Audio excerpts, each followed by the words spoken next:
everybody. Welcome to a special episode of Waffle Talk. Today it's Yep. going to be me and Shauna. We are going to go over the entire season 3 of Dice Camera Action. Yeah. So if you've just started watching the show, this will be a good way to catch up. Or if you have watched the show, I dug up like a ton of weird little factoids of things that I forgot that happened that you might have forgotten too. So so Sean, are you ready for this? Yeah, let's do it. Let's do it. It's like 30. It's like 30 episodes. And Uh, anybody in the chat, you got any comments? Hit me with them, and I'll try and answer them as we go. Oh, hey, everybody. Hey, Kayla. Hey, Lisa. hey. Casey, thank you. I just used a filter. All right. So before we get into the rundown of the entire season, there's a couple things I wanted to cover real quick. I guess Jared isn't feeling that well, and I was thinking about it. And I don't talk about Jared that much on this show, you know? So I was thinking, I kind of made a list of the stuff that Jared does that's good that kind of goes overlooked. So, all right. I was thinking about Jared as a player. His character is, like in D&D, some people, like me, make characters that are more caricatures, you know, where you make a parody of something and then over time you kind of refine it. Although in D&D, as the campaign goes Mhm. on, in general, you end up more ridiculous as it goes. But Mhm. Jared playing Diath has been a real, he's a very realistic character. Yeah. He's serious, and Jared puts a lot of thought into his character. Mhm. He doesn't really do anything that's too ridiculous. Um, and I was thinking about in D&D, when you talk about role playing in D&D, it's sort of like acting, and a lot of people are not comfortable like acting. Mhm. Even at a table with just a few people, it's still awkward, you know. And especially if you're at a table where one or two people want to act and nobody else does, that gets real weird real fast, and usually the actors just kind of tone it down. Um, but that's not the case. That's not the case with this group. But with Jared, I just appreciate how he's kind of got the courage to play his character straight, you know, Mhm. as if he Yeah. was in a movie or in a TV show. You know, he doesn't like play it off as a joke or come at it from a goofy angle.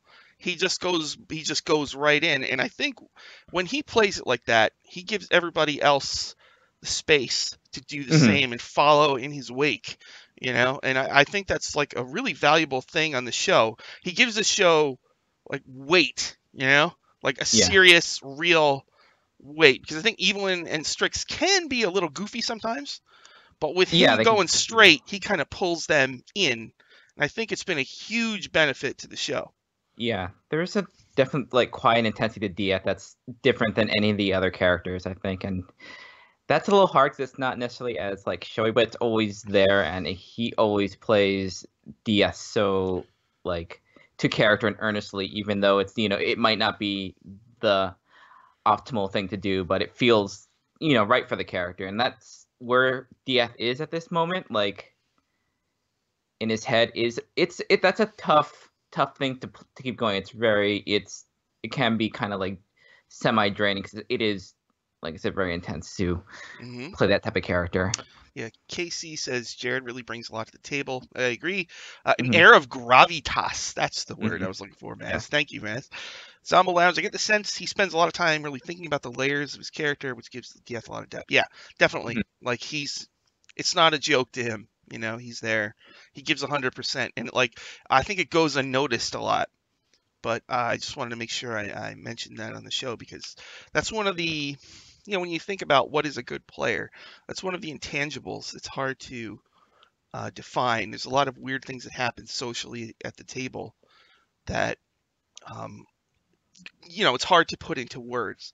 And watching him, that's why the show so I like the show so much is you can watch the people play and Hmm. kind of watch what's going on at the table and learn for your own game. You can recognize things that you do, or that kind of thing. And I think Diath especially is like really he's is he would you say he's like, I mean, he's not, but he's sort of like the main character of the show, right? Um, I think Chris does a good job kind of juggling who is the focus, but he's always important. Like he's kind of like the good like backbone, kind of like the person that supports the other characters and stuff like that. I think he's fills a good spot. He does.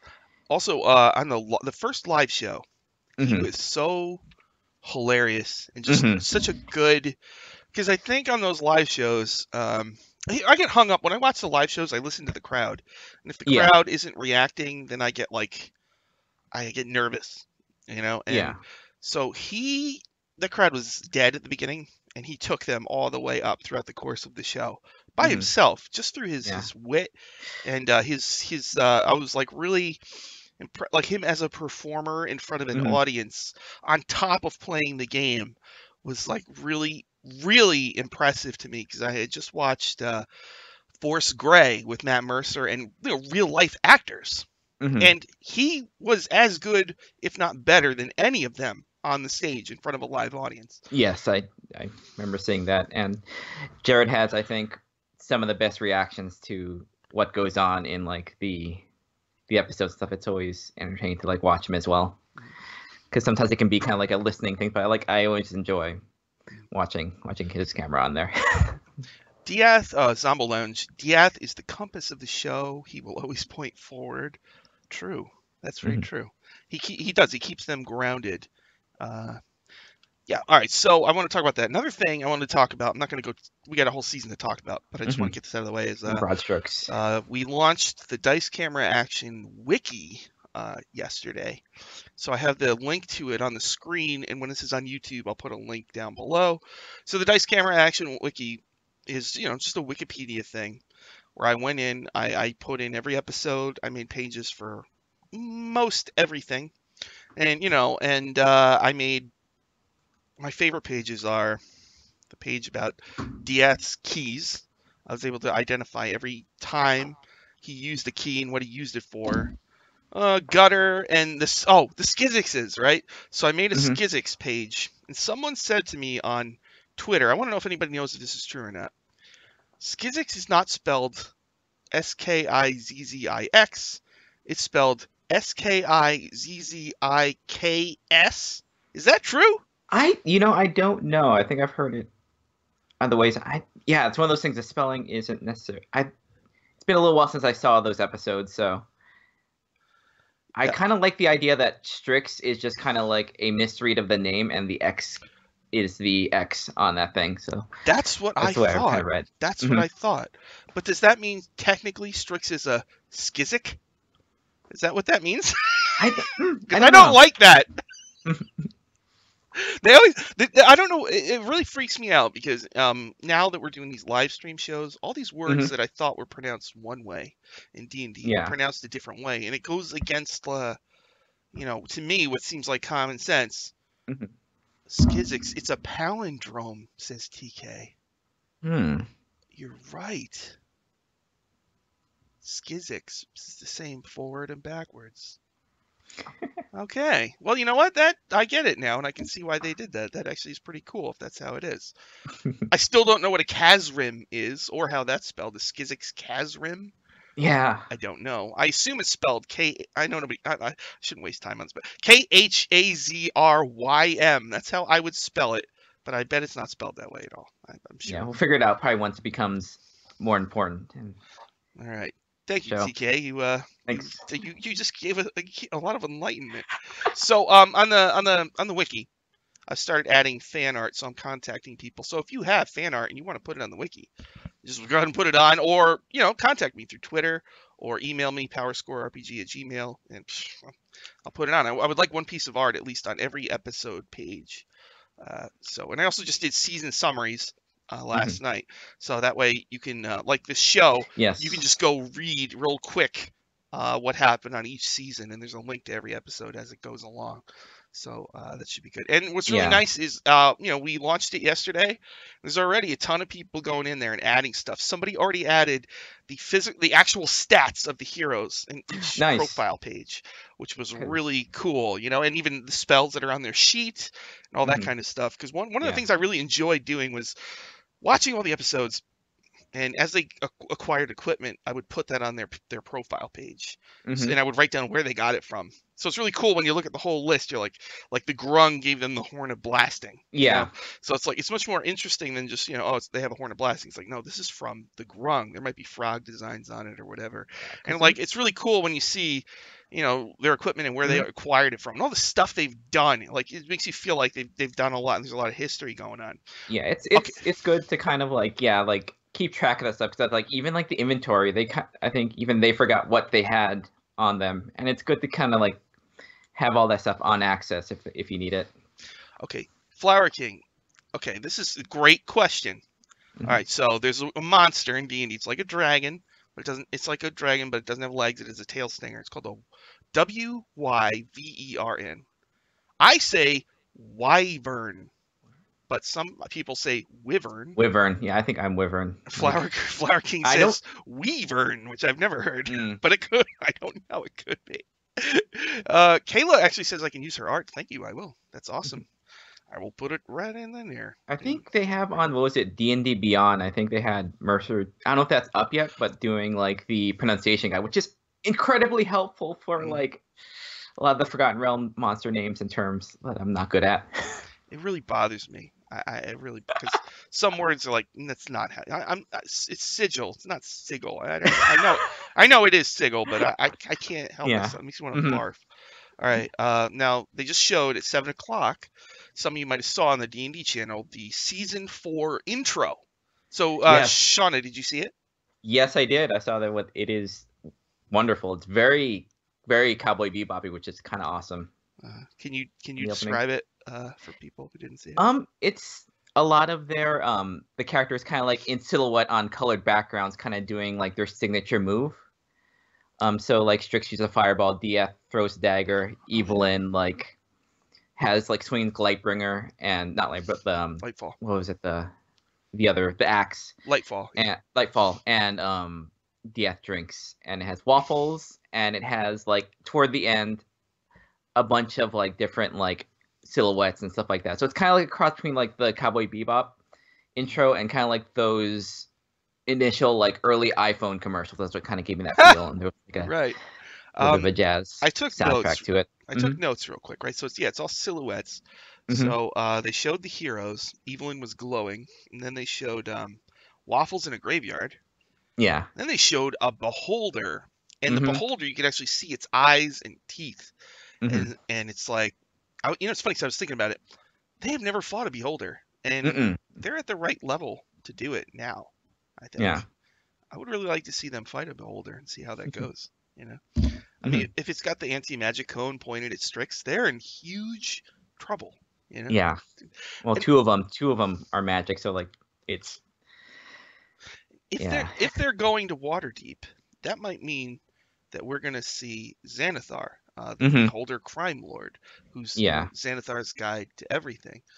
So we might actually see Xanathar. I don't know. It could just be a Beholder, doesn't Mm-hmm. But who knows? What else was on there? Okay, so they showed 2 nobles. Mm-hmm. Now I'm thinking, I don't know why I have this in my head now, but I'm thinking that this part of the season is going to be about Evelyn's family in Waterdeep or near Waterdeep.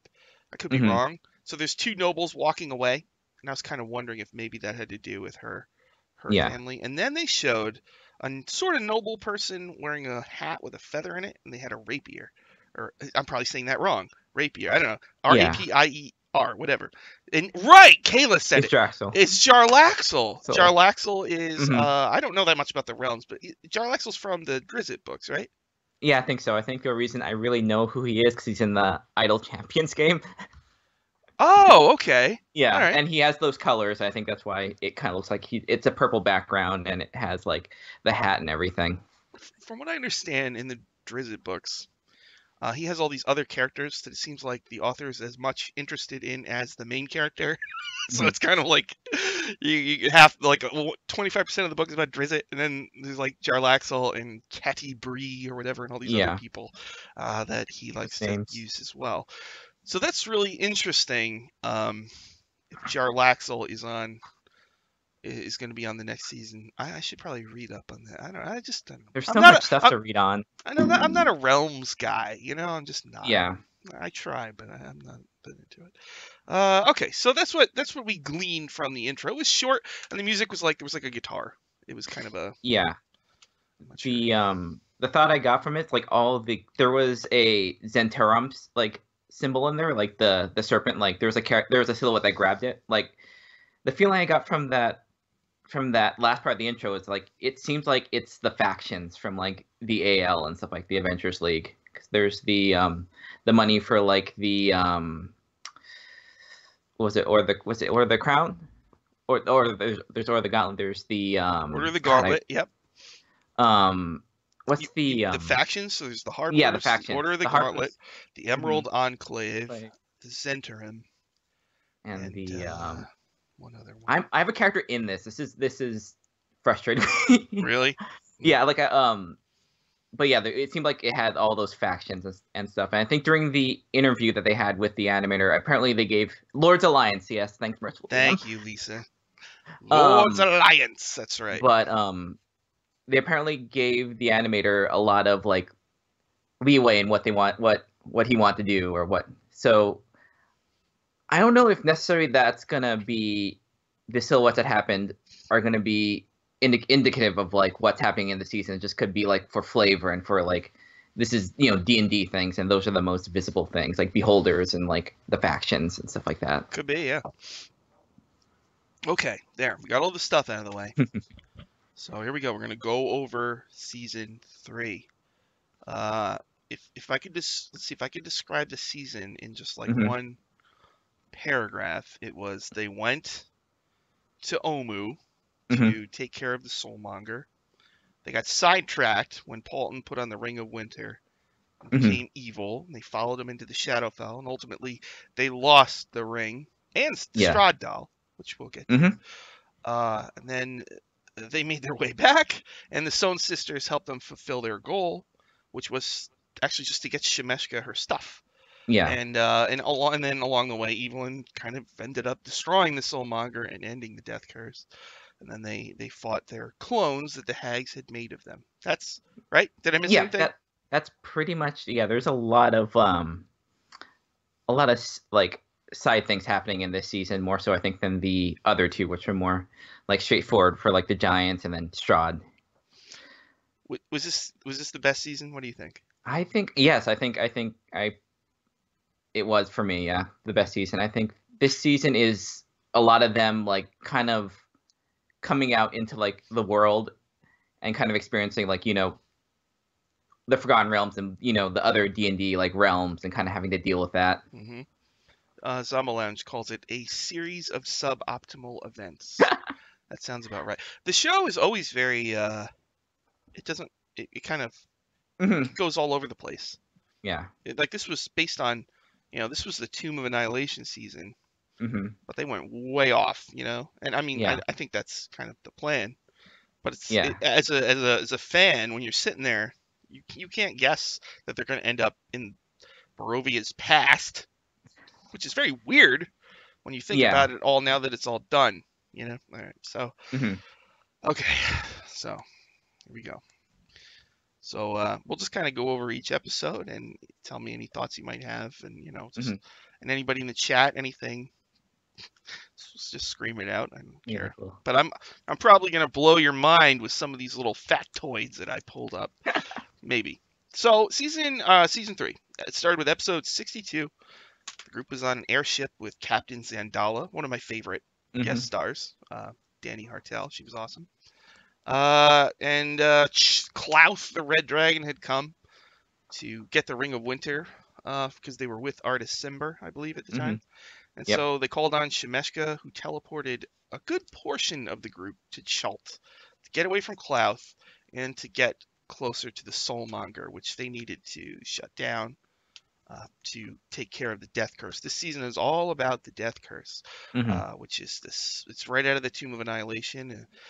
Anybody who's been raised from the dead is slowly rotting away, and they're going to die. That's basically the whole deal. And anybody who dies can't be raised from the dead because Hmm. your soul gets sucked into the soulmonger, and then this thing eats your soul, and you're just destroyed forever. And that's it. So it's kind of like, because in D&D generally there's a lot of raising of the dead that goes on. Yeah, So death isn't like a permanent thing usually for like adventurers. yeah, which makes the show weird because the heroes have died.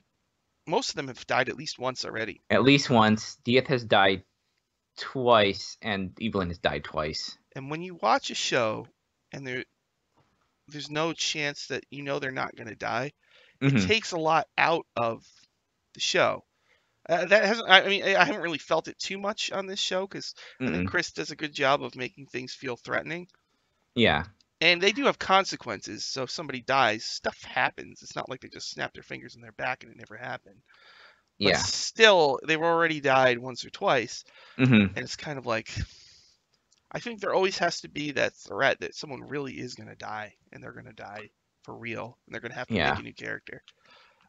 So the death curse was funny because it kind of uh, tried to reinforce that notion, but the group ended up being able to circumvent it in a couple different ways as the They season went on. yeah, they did, but they got real low. They got super low. I think was it Dieth had like 19 hit points by the end of the Yeah, by death the end, person? it was like you couldn't have a combat because if they get hit once, they're going to Oh, die. You know? yeah, yeah. Dan Dillon. Hi, Dan. The fact that they don't have someone in the party who can raise dead readily helps maintain the tension. It's Mm. true. Will Evelyn eventually be able to raise dead? Do you think? I don't remember Ooh, I don't how. know. That's like a Mm-mm. sixth level, something. I don't Something. know. All right. So one thing I noticed on that episode, they were Hmm. traveling with Sir Godfrey. Yes. There's certain Oh NPCs on the no. show that just kind of fade into the background and hardly Poor. ever appear. Sir Godfrey was this undead knight who came with them from Barovia, and I get him mixed up with Lord Nihil now when I think about it. But Hmm. basically, they didn't have room for him to teleport. You only do 8 people to go to Chult, so they turned him into an albatross, and he just flew away. And I don't Put think he's away. been seen since. Nope. Nothing. Not. No words. So that's like Maybe later. another dangling participle on this show, where it's like, what happened to Sir Godfrey? Where The is the, he? M- the NPCs they've left behind. hmm Oh, I wanted to look. This is gonna be spoilers. I don't know if I should, but the two things that Shemeshka wanted from the group, there Hmm. was Mr. Fox's spectacles and Yes. X the Mystic's arcane grimoire. Now, Hmm. this is a little bit of spoilers, so I don't know. Spoilers. I'm gonna tell you because I want to talk about it. That's right out of the book. Mr. Fox is a bad guy from deep in the Tomb of Annihilation. Here it is, and I won't spoil everything. I will put my hands up until spoiler time is over, and if you see my hands down, that means spoilers are like things. I'll figure out some way of doing this, but I'll just like, all right, keep going. Okay, that's the symbol for spoilers. Yeah. So Mr. Fox's spectacles aren't magical, but they're worth 250 gold. The spectacles are a gate key that opens a portal to the planar city of Sigil. The portal is a two-way door to in the city of Sigil, and it's a two-way door to the plane of Arcadia, which is one of the good planes. Oh, it's a portal. That's It's a interesting. I portal didn't know that. key. Nice. So maybe Shemeshka wants to go to Arcadia because Yeah. Shemeshka's evil. It's probably hard for her to go there, although she's such a Yeah. high-level spellcaster. And Yeah. Sigil is full of portals. Although maybe she just can't find a portal to Arcadia. Uh, oh yeah, please do the universal spoilers are done hand signal. Yep. I will. Oh, okay. Real quick. Yep. So I don't know if this counts, but X the Mystic. I just want to talk about X the Mystic real quick. X the Hmm. Mystic's Arcane Grimoire. That's a reference to a first edition adventure. In old first edition adventures, the adventures would come with pre-made characters called pre-gens. And so in a first edition adventure called Dwellers of the Forbidden City, X the Mystic was a pre-gen. And in 5th edition, they put quotes in the monster manual from people talking about the monsters. And one of the people all the people they chose are from old products. So X the Mystic has a whole bunch of quotes. X the Mystic's dungeon survival tips, like there was one that was trust a flump. Flumps are good. And no one carves statues of frightened warriors. Like a warning about Hmm. Medusa lairs. So extremistic, that is a reference to something uh, in real D&D. It's like a little Easter egg for Hmm. your super nerdy D&D fans. And Small things. that book, let's see if I can find it. Yeah, there it is. Okay. That contains 1d3 spells, each of 7th through 9th level. So that book might have a wish spell Hmm. in it. You know, Mm. it's a big Yeah. thing. Okay, all right, that's it for the Yeah. spoilers. We're done. All right. I don't know why I held my breath a little bit, but I did. I don't All right. Yeah. know. So regarding paladins and resurrection, says Dan, Evelyn can cast Revivify right now, right? And raise Hmm. dead when she's 13th. Now they're 10th now, They're right? 10th. They can get pretty close probably at some point. I don't know if it's going to be slowed down because like it ramps up, like powers and stuff ramp up after 10th. But yeah, that could be something. They could all get real crazy spells by the time I they would get to that level. guess they're going to be 11th level when we start the next season. Seems Mm, like it's time to level, right? Maybe. maybe. I guess if they're gonna go someplace, higher, dangerous, maybe they'll have that because they haven't leveled up necessarily in a little while. All right. So that was episode 62, everybody. That was one of 30. We'll go faster. Don't worry. All right. Well, Episode 63. So part of this was they had to summon the Sown sisters. Shemeshka taught them a ritual that they could summon the Sown sisters who would visit them at night and do this ritual over the course of oh three my nights god. where she implanted these soul larvae into them. So the heroes had technically two souls. So if they did die, that soul larva would go into the soulmonger and they would still be okay. Right? It was gross. It was gross. It was a little disturbing. It was funny up until like, oh, there's this bad dream. This is bad. Yes. And that's kind of like a thing as far as the tone of the show goes. Hmm. The Acquisitions Inc. shows are much more, I don't know how to put it. They're a little more R-rated, I guess. This show, I'm not so sure what the rating is. There's more like swearing in that show, but the action shows are really light. They're really like light and airy in comparison to like the DCA. Hmm. I'm not sure what it's supposed to be, but it feels like when I'm there reading the chat, that Hmm. people are expecting a pretty PG experience. And sometimes when Chris does those things, I just watch the chat kind of like, are people okay? I mean, Hmm. I don't care, but it's like the vibe of the show. I feel like it's not everybody's on the same page. That's how I feel. All right, so 63. There's assassins in Port Nyanzaru. The Zentrum wanted to get the Ring of Winter. Dieth, actually, this is like the only time I've ever seen exhaustion used in D&D, like ever. And Dieth almost died from exhaustion, through the poison, right? Yes. Yeah, he got real unlucky with the poison. Well, he got shot like 13 times, so He did. odds. Poor boy. The Poor group boy. always the group always ends up in these weird situations where they get into a combat and one is fighting everybody, and the others are kind of doing their own thing. It's very strange how it always seems to work out. Yeah, so that was the bulk of that episode was the assassins. Do you remember Hmm. anything else from that you? It was a really strange fight. If you want to see a really funny fight, let's go back to that episode because it was very entertaining for a straightforward fight. I remember ooh, can't use that word, buddy. All right, I better Oh, I can't reach the. my chat is very don't be offended if I have to deny your comment. My chat is very, super PG, so I got to use really polite language if you want to talk about the Stone Sisters, okay? True, Maz. True. All right.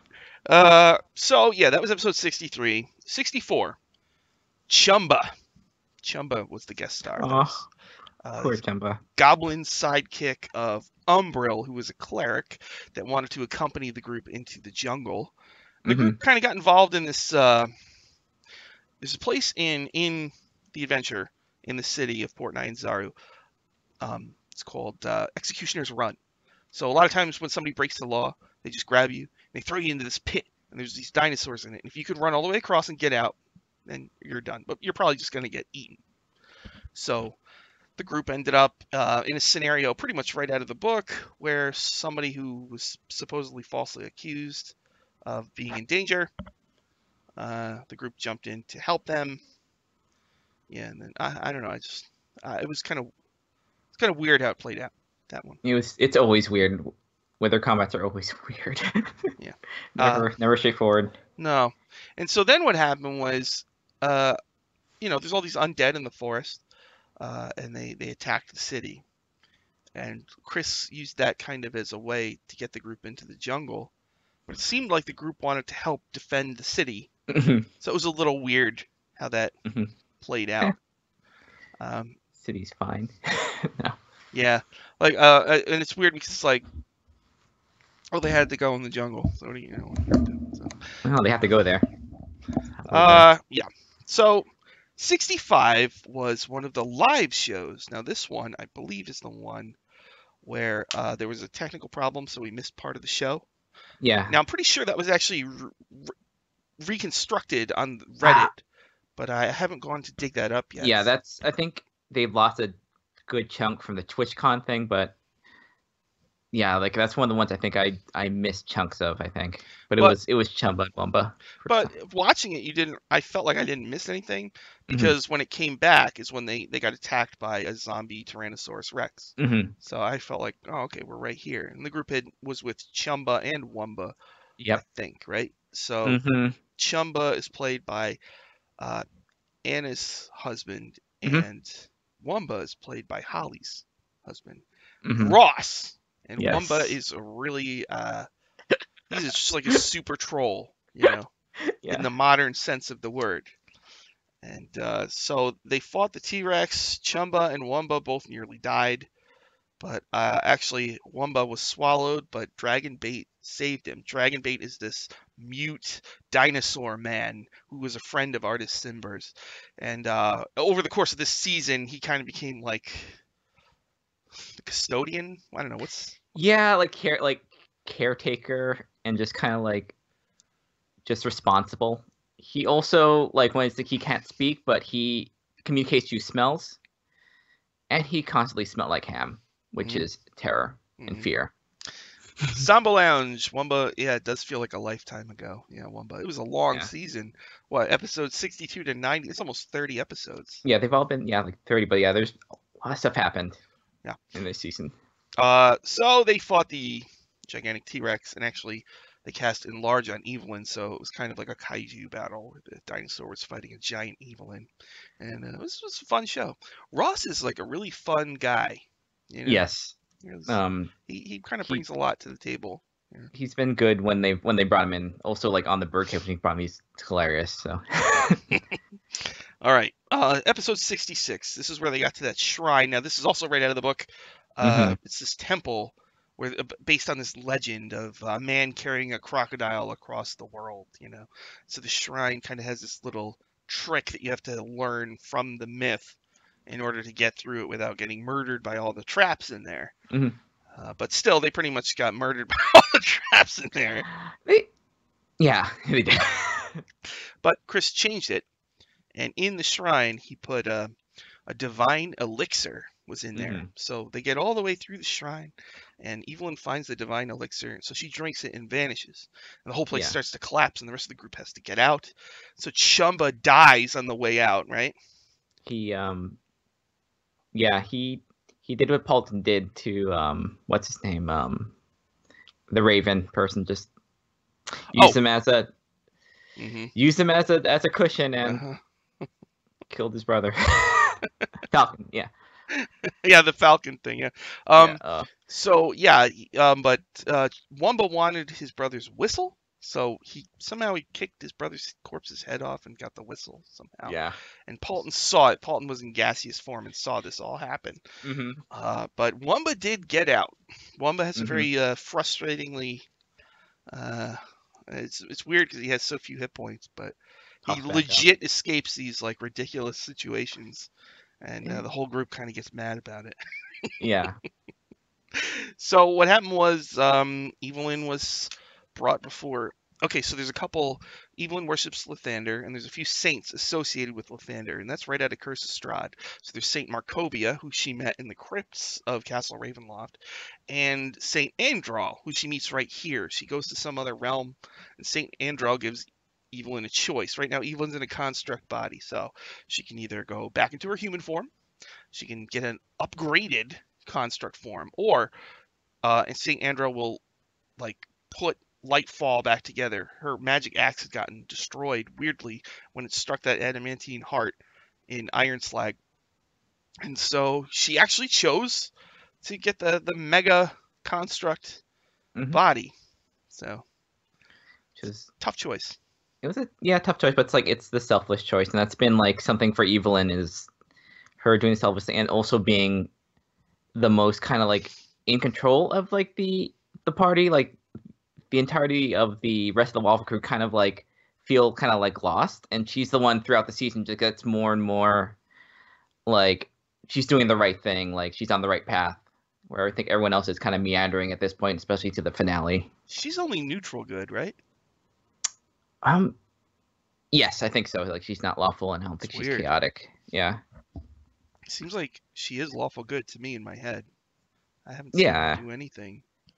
That It's stuff is strange. always It gives her yeah. wiggle room though with this Hmm. group. Yeah. Uh, let's see. Scotty. Wumba dabbed his way out. Yes, Wumba did dab his way. Oh, Dab. What is it? Hashtag dab for Dendar. That's what he yeah, for does. Dendar. Yes, that's it, Scotty. Peak Crushers. Eve decides what to do. Diath decides how to do it. That's interesting. Yeah, I could Yeah, sort of. yeah. That's pretty good. All right. So that was the shrine. Then, okay, there's a lot of jungle locations in the adventure. And Chris picked one that I never guessed he would pick. Camp Hmm. Vengeance. It's this Yeah, rundown camp with members of the Order of the Gauntlet, one of the factions. They're led by a guy who doesn't really know what he's doing, and yeah. they were having problems with these frog people, which are known as the Grung, a monster from Volos. And I did not expect him to use Camp Vengeance. Just like why? Hmm. But he did, and the group went there, and they agreed to help them with the Grung problem. They fought some Grung, and then they met a Grung baby that they might have killed the parents of. Maybe. Uh, You know, yeah. a lot of baby stuff on this show. A lot of abandoned children. Chris doesn't shy away from the orc baby syndrome of D&D at all. He Mm. does not. You know. So yeah, that was that episode. And then I forgot all about this. Then they got attacked by a frog hemoth. Yes. Uh, Frog hemoths, for people who might not know, frog hemoths are really powerful. They're from Volo's Guide to Monsters. They're very very powerful monsters. And when I saw that, I'm like, wow, they're gonna die. You know, yeah, because it's got a million attacks. It does a lot of damage. It can swallow you. yeah. Strix almost died, I think, because Yes, Evelyn was separated from like the group, and she's the most powerful one at the moment. KC Camp Vengeance was really cool. One of my favorite combat encounters in the show so far. Mm. Froghemoth swallowed Strix, and Diath actually reached in and pulled her out, rolling a natural 20 to do so. Mm. There's a nugget that I would bet you, the viewer, do not remember. But that's actually really cool. Um, and then Strix ended up swimming. She had a bad day that day. She ended up swimming in a Yeah. piranha pond. Yes. I kind of wonder if Chris picked Camp Vengeance mostly just so he could use the piranha pond. Because I remember It's him gleefully from season one. You know, mhm. Esmeralda's wagon is rigged to explode, and he was Yeah. very much trotting it out in front of them every chance he got, including during the battle with those witches. You know, and he Yeah. was kind of like, "Oh, there's a wagon right there." You know what I mean? Like, are you? You're that's. I mean, because that was, you know, those brooms were destroying Diath in that battle, Yeah. and It's a continuing thing with brooms. he did not need to get blown up. No. Maz says that undead minion fight at Camp Vengeance inspired a fight in my own campaign, and Ah, Casey says, "Oh, she agrees too." Oh, okay. Boy, oh my, yeah, yes, he did. All right, so then episode 69 was another live show, and this one had yes. Patrick Rothfuss. This was maybe my favorite favorite session of Yeah. the season, I think. For people who might not know, Patrick Rothfuss is a author, and he's on the Acquisitions Inc. shows. He's really good. My favorite thing from Acquisitions Inc. was when he sang that dwarven song. Remember that? Mm-hmm. Mm-hmm. It was like so. It was so D&D. You're not going to get that anywhere else. It was such a weird thing. People get to use their weird real life talents Yes. in D&D and put them on display. It's very interesting.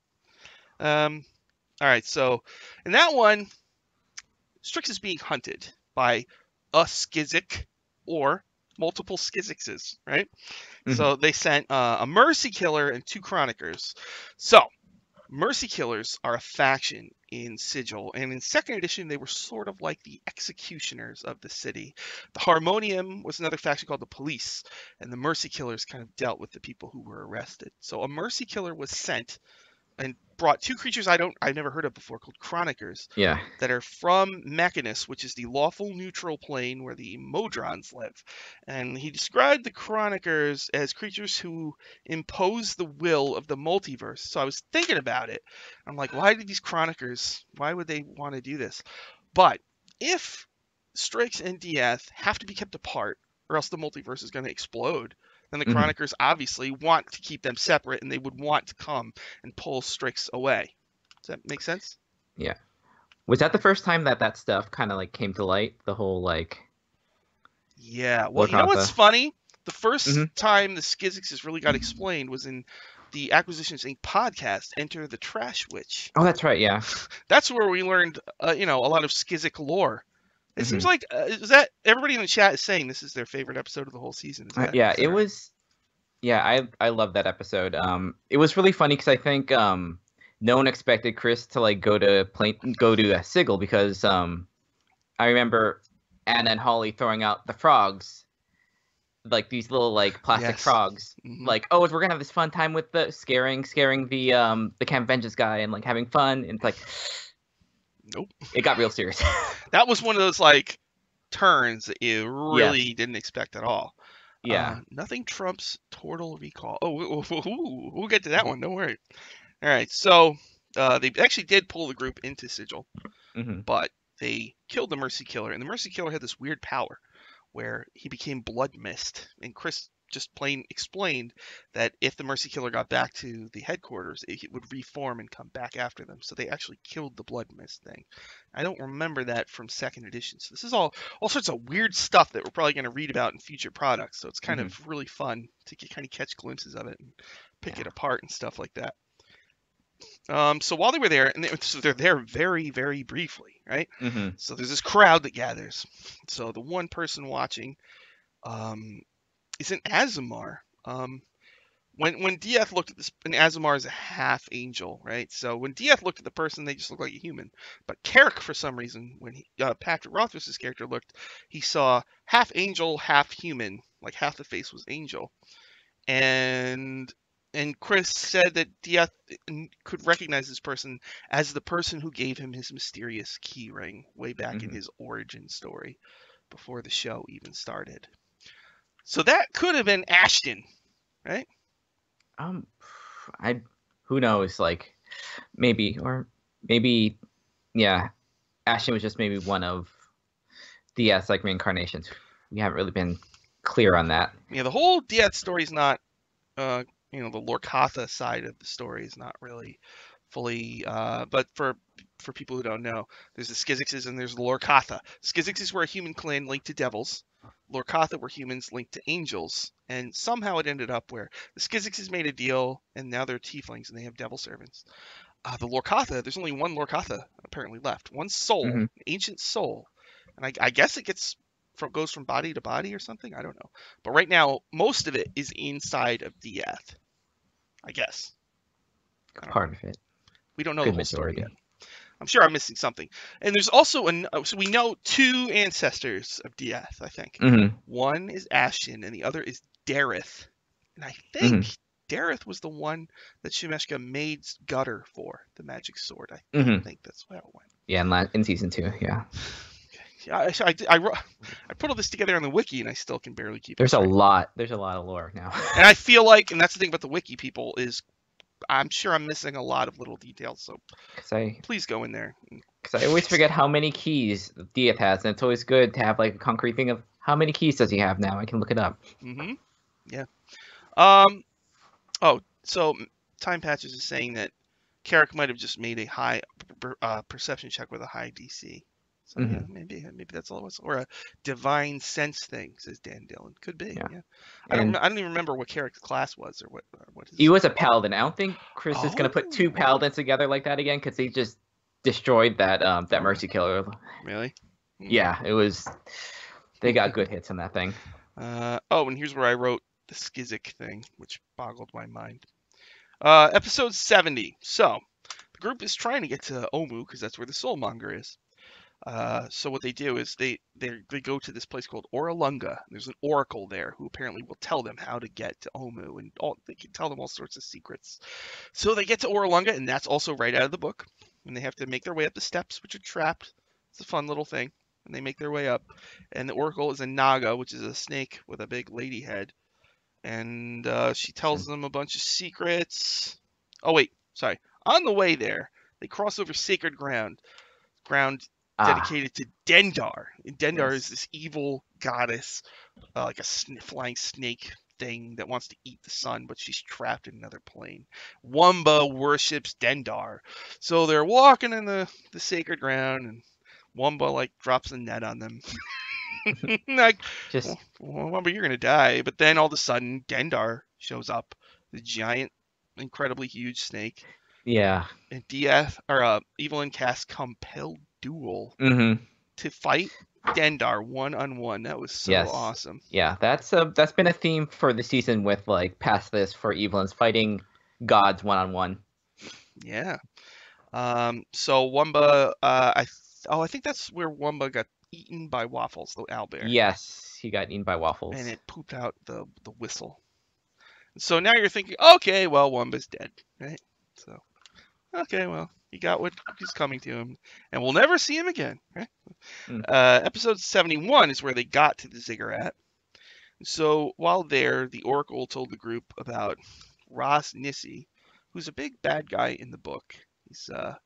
He's got the death curse. He's got a flaming sword. He's a bad guy from D&D past, novels from like 20, 30 years ago, um, and he's actually the source of all the undead that are wandering around in the jungle. But he's got the death curse, and he's slowly dying, and he's running this clan of Wenti. And there's another usurper who's trying to overthrow him. Her name is Fenthaza.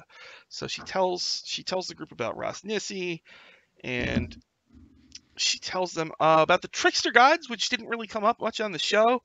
But Not the really. whole story of Omu is, there was a god named Uptao who left, and then these trickster gods showed up, and they're all based on one of the weird animals of the jungle, and there's one for each alignment in D&D, and that's a big part of the actual tomb, which the group didn't really get into in this We season. didn't even see Sararak at all in this season. We did not, and it's weird because Asarak was on the intro.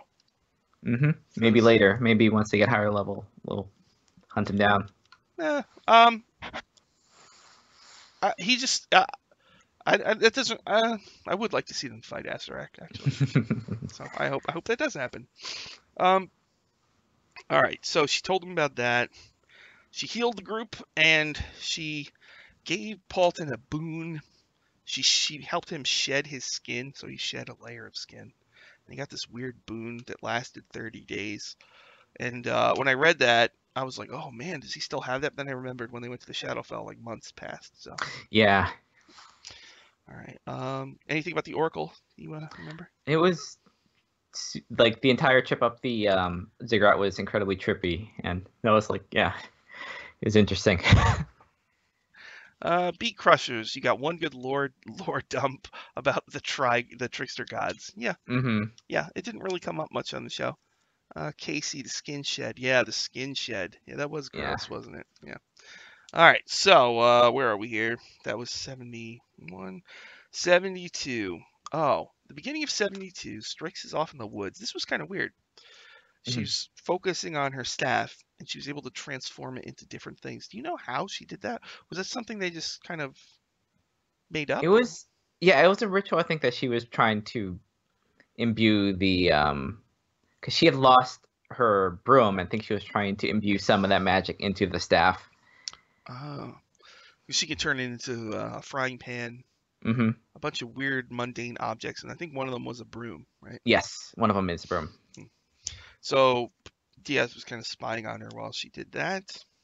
And they ended up, as they traveled through the jungle, they came upon wreckage of an airship, which is another encounter right out of Tomb.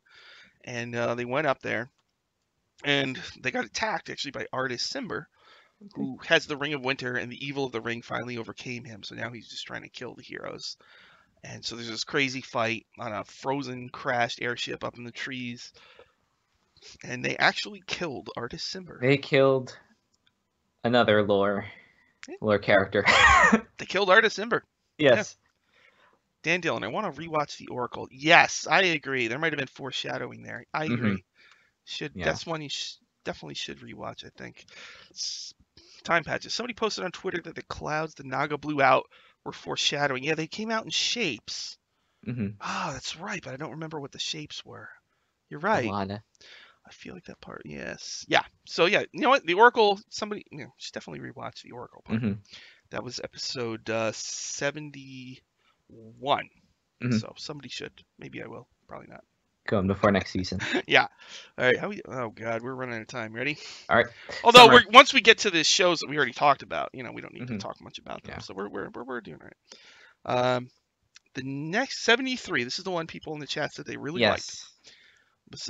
This was one of the only episodes not DM'd by Chris Perkins. Hmm. This was DM'd by Mark Humes, I think his name is, Yep. who runs. I always forget the name. High Rollers, High rollers for the another Galaxy. show. And Hmm. I watched one episode and I saw his stream annihilation game, and I think he's like a really good DM, like Hmm. a real DM. I don't know. That's the feeling. I just like you can tell he's just run a ton of games, and he's really like on the ball with in Hmm. every way. He's like a Yeah. very well-rounded DM. And it's really nice. It's cool to see. Yeah. Because one of the fun things about these shows is like identifying who's out there and who's good and what does good mean. Hmm. And I think he's probably one of the best DMs. He. Yeah. He definitely handled the flow of that episode really well. He did, and that's the thing I really like about him is when he does these shows, special shows, he does weird things. This was a flashback show, Hmm. which a flashback in D&D is very weird because it's a really cool idea, but when you Hmm. do a flashback, you're potentially ruining the continuity because it's always those shows like or like anytime in like Star Wars or whatever where they do a movie in the past and it's like, oh, so that happened and I Hmm. mean it's kind of like it doesn't fit and it kind of Yeah. taints the future, or when they, Yeah. just, you know what I mean? So it's always a tricky thing to do. Yeah. Yeah. The interesting about that episode is like they had all this like development for Paulton, but like that like he's gonna put on the ring in the next episode, and it's gonna be him with this compelling object for almost Yes. the entirety of the rest of the season. Yeah. It was like that. So the group was the whole episode was they were resting for the night and they met a Hmm. mysterious turtle who's Zopa, who's actually in the book. He's one of the Hmm. guides, I think. And so they just were telling their origin story basically, Hmm. because it had never been explained on the show. Hmm. Episode 1 starts, they already knew each other and they were just camping in the woods. And Yeah. somebody joked, I think Anna joked, that they were looking for waffles. Hmm. And Anna goes, "That's why we're called the Waffle Crew." And everybody goes, "Oh no," Oh, and that was it. That never, was the name of the group on never named. episode 1. That's why this is Waffle Talk. So so that was it. They didn't meet on that first show. They already knew each other. And so Hmm. what you piece together through this show is Diath was in Waterdeep and he saw Strix in the crowd. Because Hmm. Diath was pretty much like a homeless dude, And Yeah. Strix was also a homeless person, so he felt sorry for her and he started leaving her food and she tried to kill him, but eventually they made friends. And meanwhile, Paulton has a severe drinking problem, everybody. Yeah, Mhm. so that's just, and it's been that way for years apparently. So he was performing at rundown bars, and Evelyn was a fan of his, so Mhm. she would follow him from show to show. And they did a show at this place called the Rusty Pommel, and Diaz and Strix were in there as well. And the bartender accused Diaz of stealing from him when it was actually Paulton. So this big bar Mhm. fight broke out, and the heroes kind of came together and fled the scene together. Yeah. I mean, the one cool thing, like, if people have been like speculating that they could go back to Waterdeep, they could see that guy again. You get back. Yeah, maybe they. That's a good point. Then there was a whole bunch of other stuff. Yeah. I don't know how to do. Is there anything that stuck out to you? Do you remember? The thing that stuck out to me was, as far as the backstory, was that Strix traveled with DF for a long time, longer than I initially thought Hmm. they had traveled, for like years, apparently. Years. Hmm. Yes, they actually said years. Yeah. Apparently they were going on tiny little adventures Yeah, just to scrape by. and like to build up that trust with him, stuff like that. It was Years. interesting. Yeah, Weird. it was. They have a weird. You'd think they'd be closer. You know, I mean, Strix has puts issue up a with, like, yeah, yeah. wall of dirt. I still want somebody to cast prestidigitation on her and clean her up. Oh my. See what happens. That would be Yeah. funny. Oh. Let's see. 74. They finally get to the lost city of Omu and they meet Bag of Nails, a tabaxi cat person hunter, played by Matthew Lillard, Hmm. the actor. And Klauth showed up, the Red Hmm. Dragon. Bag of Nails, the the guest character that would not die despite everything bad happening to him.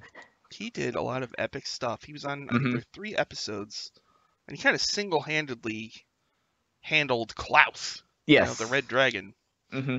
Klauth, the Red Dragon, is, he's got wands on his wings. He can use a bunch of magic wands at once, which is crazy. I think one was a wand of fireballs and one was a wand of lightning bolt. Just a bunch of wands on this Crazy. dragon. It was really crazy.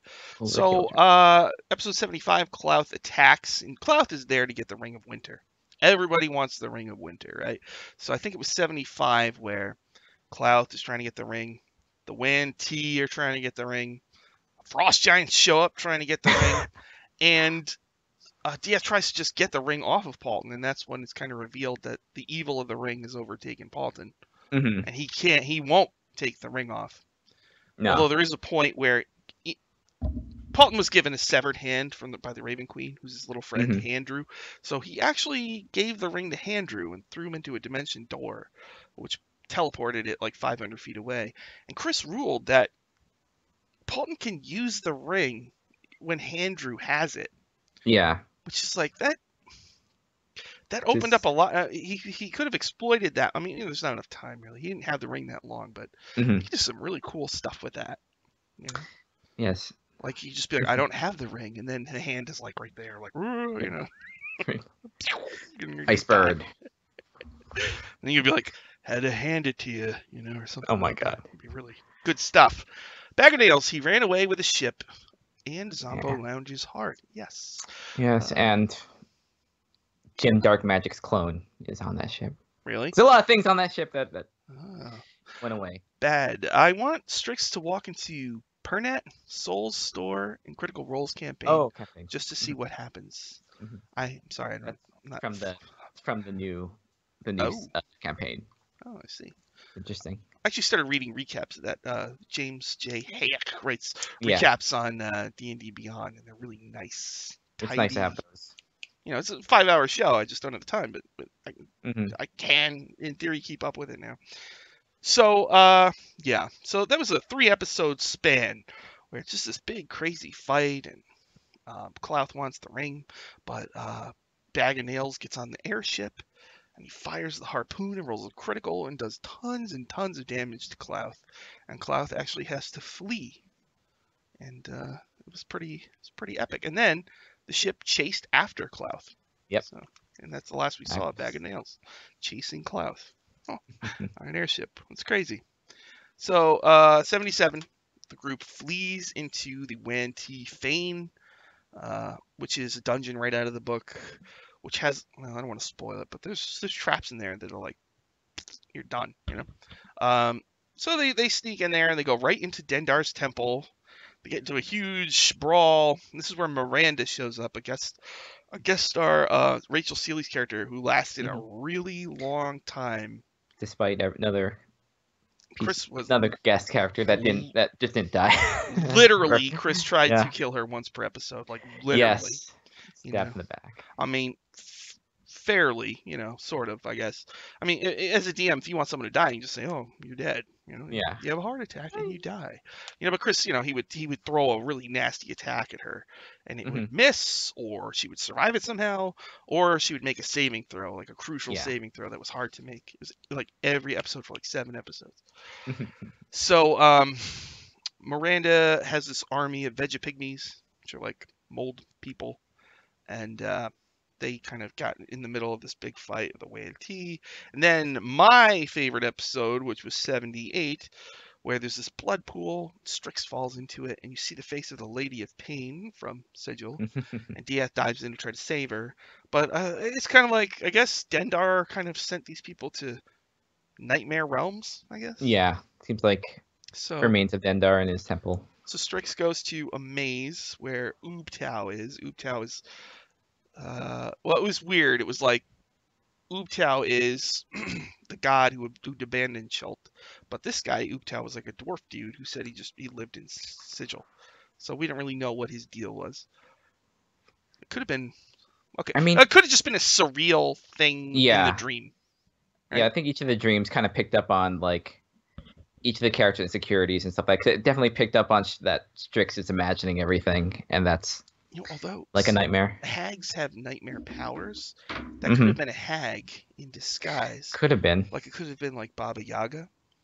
Or it could have been Ravel Puzzlewell, you know, from Torment. Who knows? Baba Yaga did have something to do with the contract, or not the contract, but like getting the Stone Sisters to help. Right. Yeah. And I believe it was that episode where Strix caught a glimpse of the Baba Yaga's dancing hut running towards her.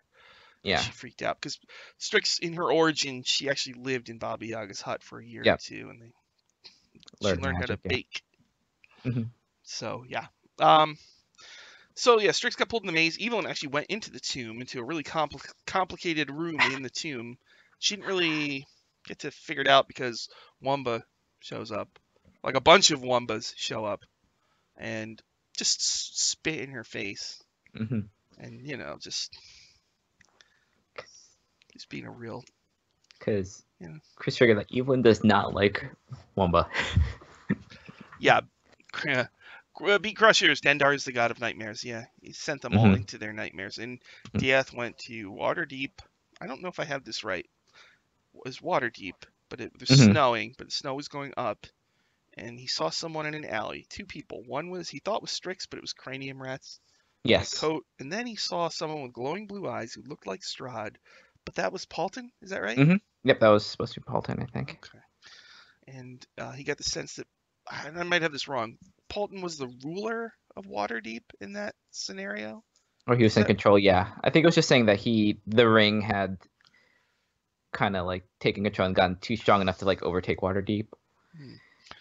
And, okay, we're just about out of time here. Paulton, yeah, and it was like, I felt like that was foreshadowing. And I think Chris said something about being the bad guy of season 4 or something, but I might be remembering that wrong. All right, so we're just about out of time. Now we're getting into the episodes that we talked about, but we can blow through them real quick. The egg bomb episode, the group had acquired a Howruan time bomb in the shape of an egg that when it explodes, it's the force of 10,000 magic missiles. And each magic missile does a D4 plus 1 damage, so that's I'm not rolling 10,000 D4s. It's just not happening. But I'm not, you know what I mean? Like, I hate D4s. So boom, that would like nuke the whole city. And Hmm. so the whole episode, it's funny. In real life, it took 2 hours, but in the game, it was probably like 5 minutes. That's like most things, combat and things like that. It's like you spend 2 hours, and it's been like a 2 minutes. Uh-huh. Yeah. So yeah, they did they eventually what they had to do. Oh, they got into this big dispute with Paulton about Paulton tried to magically force Dieth to use a key to call Shemeshka, and the group Yeah. was really offended by that. But they did end up calling Shemeshka, and Shemeshka pulled Dieth into Sigil, and he was at a party, and he forced her to make him go back and help him, and so he actually used one of his keys and was able to shut down the bomb before it blew up. Hmm. These keys are like, I was kind of thinking about this. Do you think his keys are like skeleton keys, and he doesn't know it because he hasn't tried it? Maybe Like they can they unlock any seem door. they You know? seem to unblock like the thing that he tries to unlock, like Yeah, like the Strahd's Tome of dart. Strahd, Hmm. right? And the thing, and it's like he hasn't tried using the keys for that purpose at any other time. I don't Yeah, think. But it's like but now, they might all be skeleton keys, yeah, magical but now he's skeleton gonna keys. be super like reluctant to use them because they're that important now. Yeah, I don't. I think when he used one on the tome, it did not vanish. But when Hmm. he used one on the bomb, it did vanish. I believe. I, di- I think it stayed in because I think they it stopped it, but didn't like it was still active, and that Yeah. bomb is still there. We still have that. Oh no. Beat Crushers. The keys have opened everything he's tried. Yeah. Hmm. Yeah. You should test that. Yeah.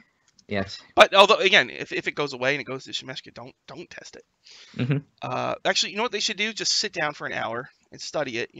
And you'll know the properties of the magic Oh, yeah, they item. haven't looked at that yet Yeah. ever. Right. Or just Huh. Interesting. identify. Cast Hmm. identify. Yeah. All right. So at around this time, Dieth entrusted Strix with one of the keys, right? And when he handed her the key, this big wave of energy went out, and I believe that is part of the pact. The Lorcathas and Skizik Hmm. are not supposed to have any kind of alliance. So Hmm. that was like maybe some kind of violation of the pact, and it let out some Hmm. kind of planar wake or earthquake or whatever, Hmm. plane quake, and that's gonna ultimately kind of wonder if that's what this campaign is building towards. Is this what happens when Strix and Dieth, you know? I mean, the whole Yeah. world is gonna come apart. There's been a lot of focus on that in this season specifically. Like it's motivated a lot of what's happened so far. So it'll be cool to see that And I think it's this the season. stuff that people like the most. So it's Hmm.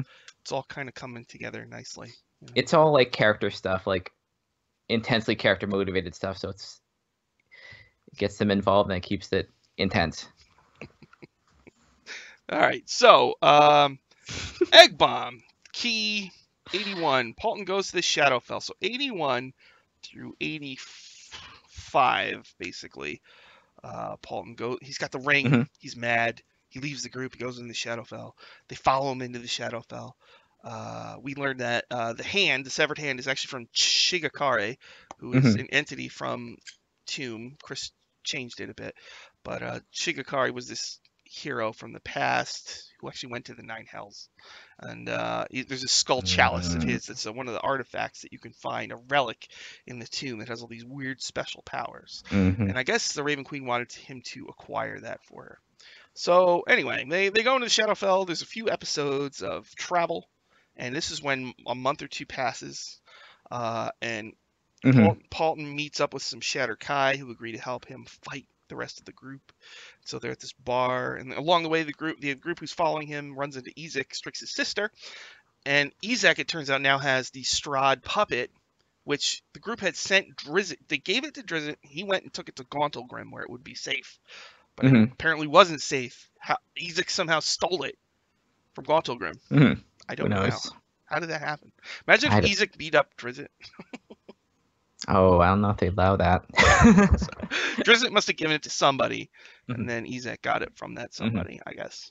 I'm pretty sure there's details on Gauntlgrim in Out of the Abyss. I don't remember, but I know there was Drow there, evil dark elves. Hmm. And I think the dark. That's a long story. All right, anyway. So, Yeah, so Shadowfell was a big fight, and what it all came down to was Strizzix got pulled away again, I guess, from an infernal contract to be on the C Team yep. show. When she Mm-hmm. came back, she had a watch that could cast Time Stop. So she hid it, but it doesn't work on elves. So Miranda and the Shatterkai grabbed the doll, they grabbed the Ring of Winter, and they just took off. And so I think he stormed the city with his troops. Ezek did? Huh. Mm. Chris mentioned that Ezek actually went into Gauntlgrim and took it from there. Ah, Interesting. took the vault. Huh. All right. Ah. I don't know. I should probably watch that again. All right. Yeah. So there's all that stuff. So Ring's gone. He's not evil anymore. So now they just need to find a way out of the Shadowfell. So they go eventually to a beach and they Mm-hmm. go into a cave. And the cave has tiles, which is a Tomb of Horrors kind of thing, Tomb of Annihilation kind of thing. I don't want to spoil it, but a Balhanoth, which I guess is a monster that's going to be in the Tome of Foes. It's a monster from older editions, but this is very powerful. It had legendary actions, and it actually, well, killed Evelyn and Yeah. Simon, Murderbot. Mm-hmm. And Simon got fireballed. Yes, it was actually the death occurred because Strix cast Fireball in a small space, and so Chris ruled rightly. This is something that was weird to me because it's just something I don't do. But I read about it and I'm like, oh, geez, that's how you're supposed to do it, you know. So it actually made sense. But so it's just like boom, like it really backfired on the group, and Evelyn died, and Murderbot was totally dead. And this was just after the Raven Queen had taken the hand back and given Simon the ability to talk. And Mm-hmm. Simon immediately started making I'm making jokes, and I really liked it. And so I was It kind was of bummed fun. that he died And at then he that point. died. So it's like finally I like him, and now he's dead. So go Yeah. figure that out. Yeah, anything you want to note about the Balhanoth stuff? Yeah, it was sudden that like Evelyn got taken out because I always thought Evelyn was the most death proof of the four Hmm. because she had the highest she is on paper the most formidable fighter, so it was really surprising when that happened. Yeah. And at that point, the group ended up finding a way out and meeting with the Sohn sisters, and we kind of switched scenes. There's an episode where the group played their evil clones that were made by the Hags, who went on a rampage to report Nyanzaru. And then there's an episode 89, which I think everybody should watch. It's a good episode in Mm, my opinion, mm. where they make a deal with the Sohn sisters. The Sohn sisters get the stuff they need for Shemeshka, and yeah, I don't know. We talked about it a lot just 2 shows They ago. fight, Yeah. they fight, and Omen comes in, and Yep. their story end is Omen's still there and might be showing up, and Evelyn has not been resurrected yet. No, The Death Script is over. she's been in the afterlife, Hmm. hanging out with her dad. Yeah, she's had a relatively good time in the afterlife compared to the other three. And evil Evelyn was introduced and Hmm. unfortunately destroyed along with the clones, except for evil Paulton, who got away. Yeah. Which might work out well because if Paulton's the bad guy the next season, maybe that's the Oh, Paulton we're they talking always about. they have enough stuff to make more clones, so who knows? Maybe there's more of them. Right, and the stuff they got for the new clones are more potent, Yeah. so the higher level. Okay, so we did took a long time. We did the entire season. What are your final thoughts on the season, Shauna? I liked it. It leaves the group in an interesting position where they're still kind of like scattered. Like as far they feel like lost, except for hopefully they get Evelyn back and can kind of like conclude this season by like giving Shemeshka what she wants and figure out where that goes. And so I'm kind of curious to see where that goes, where that next step is for this season. But I loved it as a whole. Is It's your a lot of fun. favorite of the three? Yes, I think it is. Yeah, it's the stuff I love. The Sigil stuff, the character stuff was really strong. Predictions for season 4? Ooh, I think we might be following. It might be more character driven, judging by what Chris said in that video. So I'm excited that we're probably gonna get more stuff that's motivated by the characters themselves, and that's exciting because that's the stuff I really like. Yes. So that would mean Evelyn and her family, maybe? Maybe because they have Shar. Shar is now a thing. Then Diath and Strix, that's all Lorcatha Skizik Mm-hmm. stuff. Yeah. And what about Paulton? Paulton still has the there's there's still leftovers from Barovia stuff, and there's still fallout from this past season. Maybe stuff with Simon, maybe stuff with integrating back with the group. I think again is going to be a big thing for the first bits of the, because we haven't really touched on that for a significant part. I don't think we ever found out how Paulton got from he was a Vistani in Barovia, and somehow he ended up in Waterdeep. We don't know how that happened, do we? No, I don't think so. I think we'll probably figure that out when the time comes to finally deal with Strahd. And on the final episodes, there was some discussion of Undermountain. In Waterdeep, there's a huge dungeon called Undermountain, and Evelyn's father's body is in there. And Chris mentioned that twice, so I was kind of like, oh, maybe we're gonna go poke the body or something. I mean, we definitely have something because of the Shar construct. Evelyn was Evelyn. God. Never gonna get that. Yeah. Is this the first time we haven't known what module the crew? Yeah, it is. Yeah. First time. Because there is no new adventure for a while. I mean, there's Mordenkainen's Tome of Foes, which is just a monster / NPC faction book. So maybe he's going to base the season on the material in there, or maybe he's just going to kind of go nuts with what's. I mean, that whatever new module won't be live for a couple months, even after announcement, right? Yeah. So we have a lot of time. Probably what, till September, maybe? Yeah, that's a lot of time. That's a lot of time to do a couple arcs, character arcs. Full season. Yes. Okay. Whew. All right. We did all of season 3. It took a little longer than an hour, but I want to thank everybody in the chat for sticking with us. That was really awesome. And it was a really good season. Waffle. All right. So yeah, we'll be back next week. Check out the Wikipedia on Gamepedia. The link's right there. And thanks a lot. Oh, and so I'll be. Shauna, you got any plugs? As far as plugs, I am running in a Tomb of Horrors game on the Greyhawk channel, and starting next week I'm going to be doing a Star Wars game with Encounter Roleplay on Wednesday. So nice. It'll be fun. You're gonna do Star Wars. Can you say what your character is? My character is a Mandalorian, so I'm gonna be big, old, mean, and gruff. So I'm excited, and we're hopefully gonna end the Tomb of Annihilation at some point for your campaign. Yeah, we're getting there. Next couple weeks we'll be done. Yeah. I'll be on the Greyhawk channel tomorrow for Mordenkainen's Path of the Plains. Yes. This will air on the D&D channel on Thursday, and Saturday I'll do more Tomb, and Sunday I'll do Dungeon Academy. Yes. So I'll be picking away at the Wikipedia. It's done, but I still want to add art to it, and I'll be posting the new summary of every episode after every Dice Camera action ends. So I'll be updating it every week, but I would encourage everybody to go in there and add all the details that I missed and didn't remember or got wrong. I'm sure there's a million. There's a couple season 2 Storm King Thunder summaries, which was terrible. I went through this phase for about 3 weeks of maybe people want less. So I wrote just the essential stuff. And now that I look back on it, I'm like, that's horrible. So the big fight. Please go ahead and fix it, because it's horrible. It's really horrible. All right. So thanks a lot, everybody.